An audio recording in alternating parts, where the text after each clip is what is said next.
Madam ಹೇಳಿ. ಇಂಗಳ್ಗಿ ಅವರೇ,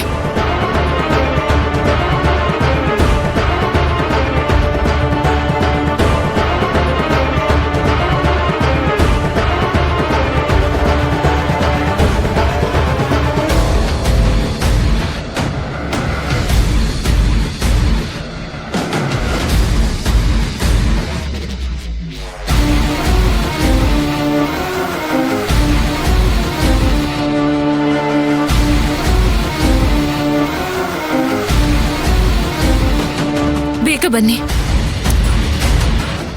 madam ನೀವು ಒಬ್ಬರಿ ಯಾಕೆ ಅಲ್ಲಿಗೆ ಹೋದ್ರಿ? ಅಯ್ಯೋ, ಅದೆಲ್ಲ ಇರ್ಲಿ, ನೀವ್ ಬೇಗ ಬನ್ನಿ, ನಾನ್ ಲೊಕೇಶನ್ ಶೇರ್ ಮಾಡ್ತೀನಿ. ಮೇಡಮ್ ನಾನು ಬೇರೆ ಕಡೆ ಇದ್ದೀನಿ, 50 ಕಿಲೋಮೀಟರ್ ದೂರ ಆಗುತ್ತೆ. ಅಯ್ಯೋ ದೇವ್ರೆ, ಈಗ ಏನ್ ಮಾಡೋದು ಇಂಗಳ್ಗಿ ಅವರೇ? ಮೇಡಮ್ ನೀವೇನು ಯೋಚನೆ ಮಾಡಬೇಡಿ, ನೀವು ಅಲ್ಲಿಂದ ಲೊಕೇಶನ್ ಕಳ್ಸ್ಕೊಡಿ ನನಗೆ. ನೀವು ಅಲ್ಲಿಂದ ಸೇಫಾಗಿ ಬರೋದಕ್ಕೆ ಏನಾದರೂ ವ್ಯವಸ್ಥೆ ಮಾಡ್ತೀನಿ.